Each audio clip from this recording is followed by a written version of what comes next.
everyone. Thank you for joining us in today. My name is Tina Francois Blue, and I am the Associate Director of Community Health Initiatives and Research for the Metropolitan Chicago Breast Cancer Task Force. The Task Force is an organization, a nonprofit organization dedicated to eliminating breast health disparities and disparities in general for all women throughout Chicago to ensure that they have access to quality breast health care. Today we have a wonderful show. I just want to remind you we have a live show, so please call in. You can call into 312-738-1060. We have a great topic today. We're going to be talking about financial health. And so I have a wonderful guest here, Miss Alexandra Cummings, and she, just to give you a little bit of background on this phenomenal woman, Alexandra is the president and founder of Mind Over Matter Financials, a financial education company that helps women and their families manage their money and maximize their wealth potential. Her areas of expertise are budget maximization, savings, debt reduction, and investing for retirement and college expenses. So all of those really wonderful things that all of us need. And so she has a wealth of experience, over 15 years of experience with AXA Advisors, MetLife Financial Services, Mass Mutual. And so she's here today to help us with this really great dialogue around financial health, and which is right in line and very timely with enrollment coming up and really people making those important decisions about their health care. So we're going to have a dialogue about health care and planning your financial health in line for you to be able to do that. So welcome, Alexandria. Thank you for having me. And so we're going to dive right in. All right, I'm ready. So can you start off by telling us, what does it mean to be financially healthy? So to be financially healthy, it really starts out with your mindset, having daily financial habits that encourage you to save and invest, and also that encourage financial stability for yourself and your family. Wonderful, wonderful. And so I know a lot of times that's such a hard topic for us to grapple with and for our people to really kind of wrap their minds around. So why do you think people find it hard to budget? Budgeting, to be honest, budgeting is not fun. And I know I'm a financial coach. I'm not supposed to say that, but I try to keep it real. Budgets are not fun. And I think the reason that people fail to budget is because they feel restricted. Most people, my clients say, I go to work every day, I'm grown, I want to do fun things with my money. And so I encourage people to not think of budgets as restrictive. Actually, I don't even use the B word. It's a bad word. We use the term money map. And I like the term money map because it's really a way to empower yourself and to get excited about your money. Having a money map means that you're the boss of your money and you're in control, and you create a path for you to spend and save wisely. So no budgets. Money they're map. not fun. Money map. I really like that because it actually does, when you think about a map, you're also kind of thinking about a journey. Yep, and so your financial health, it's a journey for you. And sometimes your journey can lead you, down the left road, down the right road. But, at the end of the day, I like your point in that it really is about empowering you to maintain this map that's yours. So maintaining this, your finances in a way that is most meaningful for you. So that's really wonderful. Thank you. And so, tell me, what money mistakes do you think the average person makes? So the average person, the money mistake that the average person makes is failing to save. In my work, I do a lot of work with communities. It's okay, I was guilty of it too. A lot of people feel like I'm too far behind. I don't have enough money to save. I don't earn enough, so I'm not going to save. And then they don't. And then retirement comes really fast. College comes really fast for children. And people are unprepared. And it is a sad thing, but it's very common. And so one thing that I encourage people to do is just to get started. You don't have to have a lot of money to save. You just need some money. And then your map to kind of help you figure out, the amount. Right. And whatnot. And that's a good point that you brought up, the money map. Put saving in your money map. You put your mortgage, you put your car note, you put the kids' tuition, tithes, offerings, and other things. Put savings at the top of your money map. Pay yourself first. You pay everybody else. Think about yourself and your long-term goals. Good point. So again, you are with the Metropolitan Chicago Breast Cancer Task Force. We are... here is where you can find us. Our website is www.chicagobreastcancer.org. If you would like to give us a call, you can give us a call at 312-942-3368. And again, this is a live call-in show, so you can give us a call at 312-738-1060. So, Alex, like you just said, a person doesn't need a whole bunch of money to start saving. Correct. Yep. So if let's say, for example, if I'm a student, I just finished from school and I'm just actually starting to work, or actually you are in school and so you're trying to figure out how to balance your finances. How would you recommend a person just starting that process? And so last night I was doing a little research because I like to be prepared, and I went to a couple of different banks' websites, and I saw that a lot of the big banks allow you to start off saving with at least $25 a month. Okay. The key is that you have to have a $25 auto draft from your checking to your savings account. So just start out with $25 a month. Of course, if you could do more than that, do more, but to open a basic savings account is $25. And just another thing, when I do coaching, I encourage people to start small but then build up. So you want to start saving. You want to have at least 3 to 6 months of your expenses saved in case of an emergency, disability, anything that can affect your income. And then once you get a certain amount of your money saved for emergencies, then you want to start to do investments and other savings. Okay. So you can, and again, you can kind of put all of those things into your map, and so your map should change as your, as you kind of reach those financial goals. Exactly, and when you get a raise every year, hopefully you get a raise. If not, talk to your boss. You should put more money into your savings account. Increase your savings and your investment contributions as your income increases. Oh, that's a very good point. Very good point. So I understand that you have had quite the time managing money in your 20 years. So can you share your story? I cannot. Okay, I will.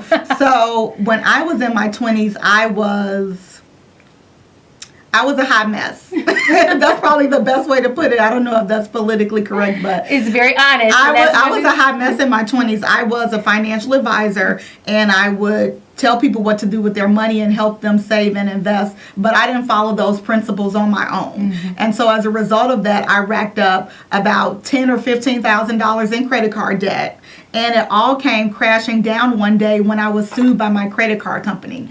Wow. Yeah, I had a sheriff show up in my door to sue me, serve me papers from a creditor. And that was the time that I realized, hey, you have to really get it together. Not because I was a financial advisor, but because it was the right thing to do. And I realized that the younger I was, the more my potential for wealth was higher. And so I really turned it around. I paid off the credit card, and I began to start saving for emergencies and retirement. So it's been a wild ride. And I think that's what makes me a good coach, because I've been there, and it allows me to meet people where they are, because I was once not very responsible, but I am now. Well, that's awesome. I mean, I think that's one of the things that resonates with people is especially when you can speak from your own experience, and that even in knowing a lot about financial health and financial planning and investment and whatnot, but still applying those things. So it's always, when they say you know better, you do better. Right. It's a process. Absolutely is a process. But can I say, it's when you know better, you do better, but not knowing is not an excuse anymore.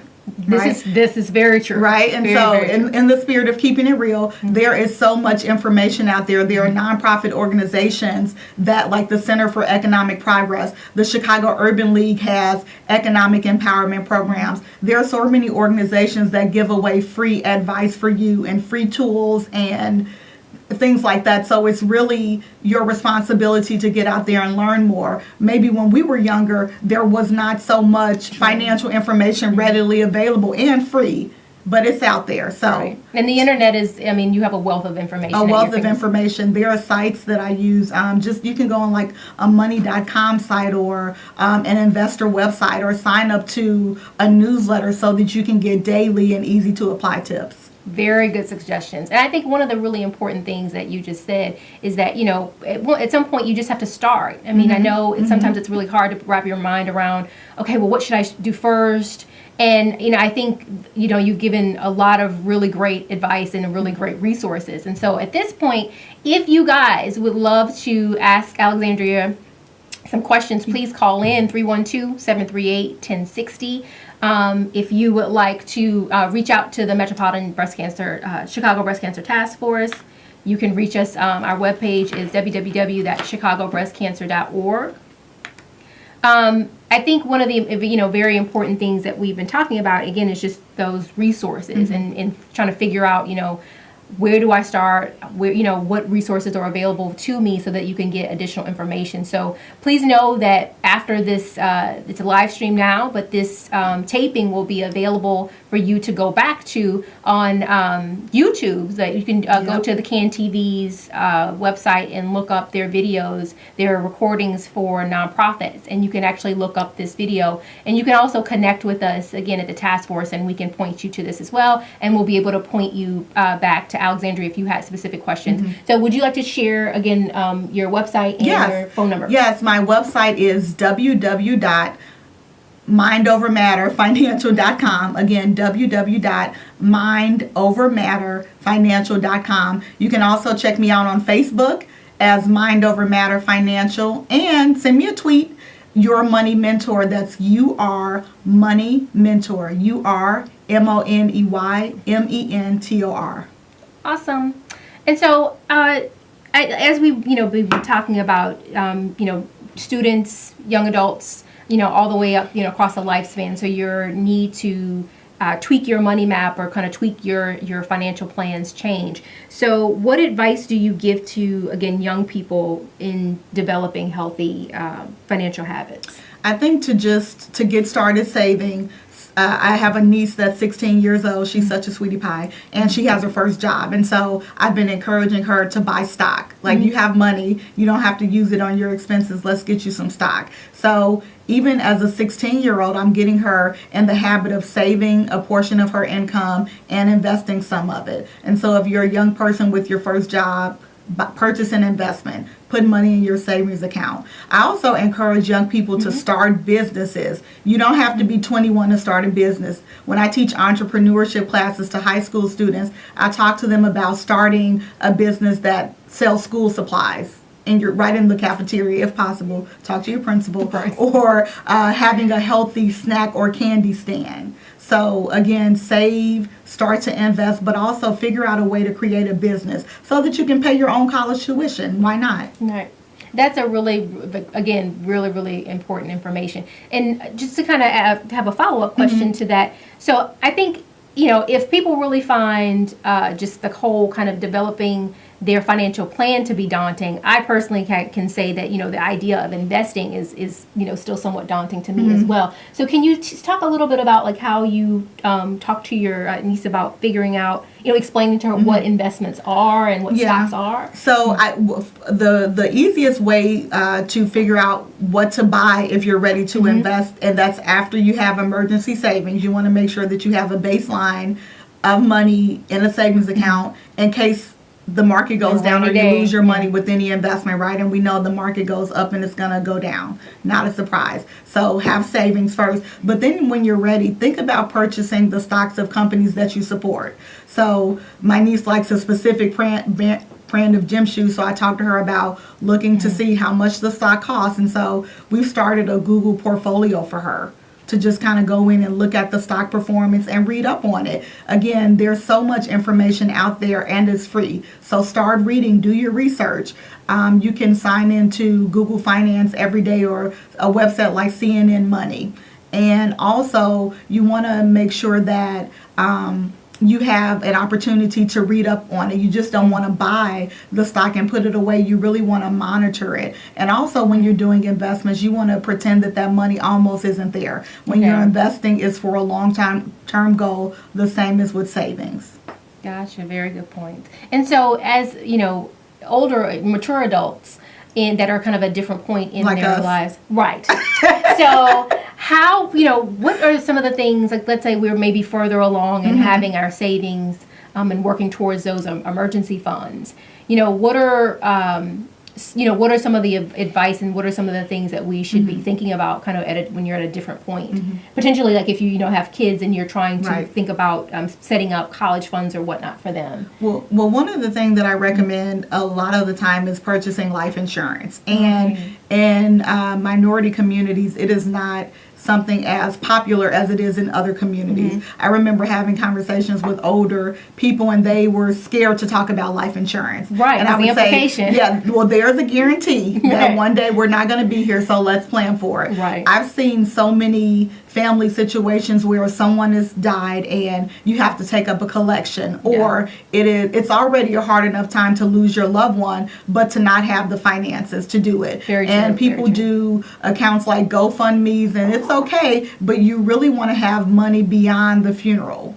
You want to have money for college, to pay the mortgage the next month. And so, again, it's not a fun thing to talk about, but life insurance is a really important part of any financial plan. Also, disability insurance. Okay, I was just about to ask you that. If you hurt yourself and can't go to work every day, your greatest asset is you being able to earn an income. And so when you can't, your whole financial picture is put in jeopardy. So insurance, don't overlook it. Got you. And so if you're, again, most of us will be rolling into like open enrollment for the exchange or through your employers, and they kind of offer you a litany of things that you can choose from. So let's kind of play out a couple different scenarios. Okay. If you are a person that let's say you're just new to the job, and so you're really kind of working on, again, those emergency funds, do you recommend not necessarily worrying about the insurance at first, and then kind of take that money and put it into your savings?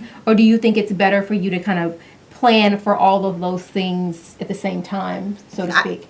Plan for all of them at the same time. Okay. If you're just starting a new job, whatever age you are, the first thing you should do is sign up for the retirement plan. Okay. If you work for a corporation, maybe it's a 401k. If you work for a school district, maybe it's called a 403b. But the advantage is that it allows you to put money away pre-tax for retirement. Okay. And you also want to take advantage of the insurances. Again, I can tell you countless stories of families that needed insurance coverage and they didn't have it. And if it's offered through your employer, it's relatively inexpensive. So it's not something you really want to pass up.